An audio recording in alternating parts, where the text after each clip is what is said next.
Lift up your two hands. Wave it upstairs without uttering any word. Just wave it to the glory of God and not man. Don't do it the way you want to do it, but do it the way you are asked to do it. The way you are led to do it. Lift up your two hands. Wave it to the glory of God the Father. Yes. Return your hands.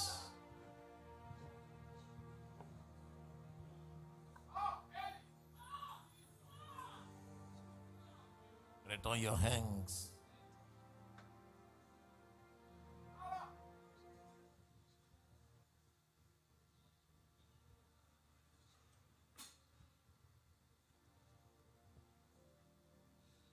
Let me repeat myself again, because I've said it before. It takes time for us to begin to learn how to worship God in this place. When the environment is tuned, what are you doing? When the environment is tuned, what are you saying?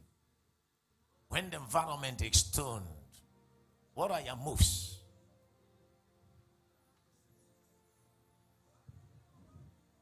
The Bible recorded that, and the Lord said, my glory will I never give to any graven image. My praises I will never leave to give it to another. You may be thinking it is when you visit a native doctor's house. No. When the environment is tuned, when God is seated on his throne, what do? He is bigger than the president of a nation. He is greater than all.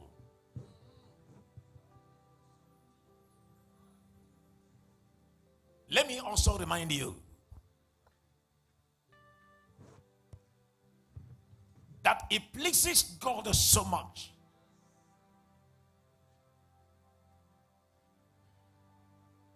to have you as a blessing to himself.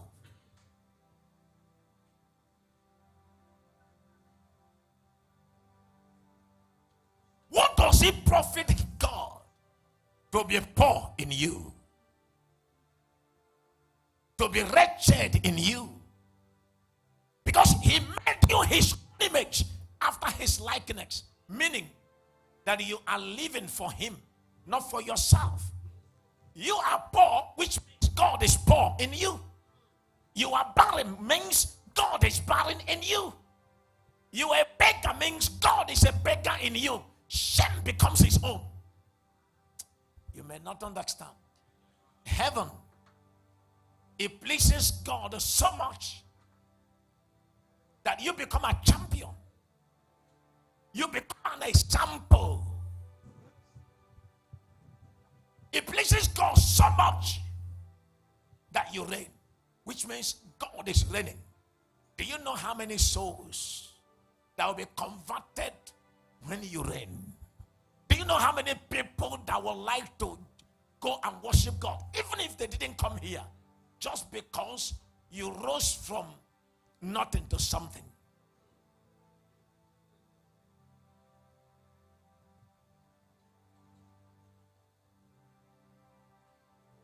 Can't you see that heaven is waiting for you? One happiness in my heart, like I always say, is that God doesn't take bribe. When I see men rising up against me, I tell myself they are not rising because God took bribe. They are not rising because he supported them. No. They are rising because there are things I need to know I have not yet known.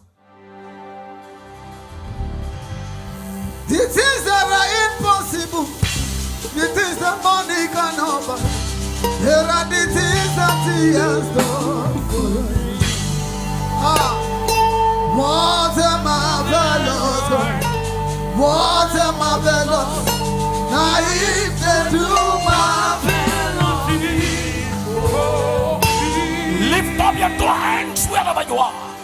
Open your mouth and give thanks to the mighty God.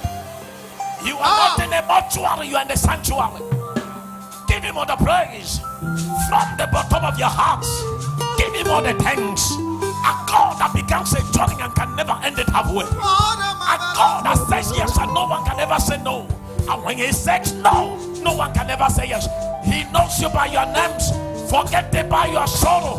Forget about your limitation. Forget about your pride. Praise him. Praise him. Praise him. Praise him. Praise him that is above all things. Praise him that is bigger. Praise him that is above and abundantly above.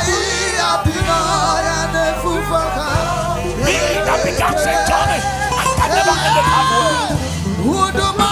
He that says yes and no one can ever say no. I don't need witness.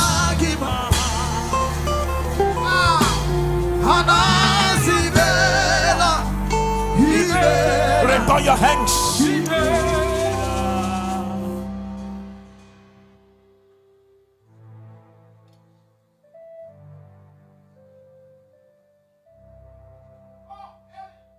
I don't want you to misinterpret God again. He may not have given to you as at the time you are requiring it from him. Does not mean that he has ceased from being a God. Never you ever apportion blames to the mighty God. He is ever perfect. Listen to me. When he sent Moses on errand to Egypt, and Moses went and did accordingly and returned, and the punishment of the people of Israel was doubled. Moses became offended. In the book of Exodus chapter 6, the Lord said